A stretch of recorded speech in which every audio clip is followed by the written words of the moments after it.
таҳлили ҷиноятҳои ба муқобили саломатии инсон равона гардида нишон медиҳанд, ки дар бештари маврид нофаҳмиҳои ночиз ва муноқишаҳои лафзӣ ба задухӯр табдил ёфта, дар сурати бо худ кор доштани муноқишакунандагон оқибат ба ҷиноятҳои вазнин ҳатто ба куштор меанҷомад. маҳз ба хотир аз байн бурдани ҳолатҳои истифодабарии силоҳи сард ва бо худ кор гардонидани ноболиғону наврасон давоми 4 соли охир раёсати вазорати корҳои дохилӣ дар шаҳри Душанбе амалиёти шартии кордро роҳандозӣ намуда истодааст.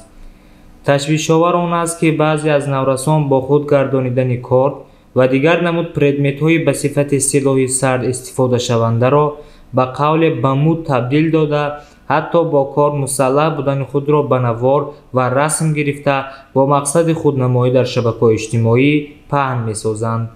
воқеан ин падидаи номатлуб аз ҳар як нафар фаъоли ҷамъият тақозо менамояд, ки бетараф набошанд.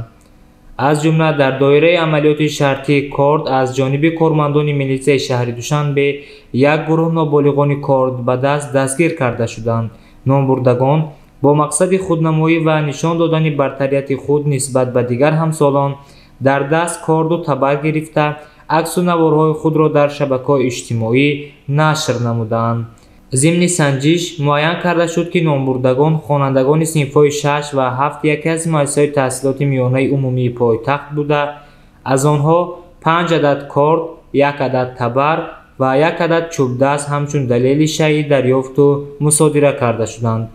вобаста ба ҳолати мазкур нисбати волидайни ноболиғон тибқи талаботи моддаи 90 кодекси ҳуқуқвайронкунии маъмурии ҷумҳурии Тоҷикистон протоколи маъмурӣ тартиб дода шуда бо мақсади чораҷӯӣ ба суд ирсол карда шуд. бо назардошти ҳолати мазкур раёсати вазорати корҳои дохилӣ дар шаҳри Душанбе аз кулли шаҳрвандон махсусан волидайн ва ҳамаи он нафароне, ки дар таълиму тарбияи наврасон масъуланд, эҳтиромона хоҳиш менамояд, ки фарзандони худро беназорат нагузоранд, зеро як лаҳзаи нафориғболӣ дар таълиму тарбияи фарзанд метавонад ҳаёти ӯро доғдор ва дар назди хешу ақрабо шармсор гардонад.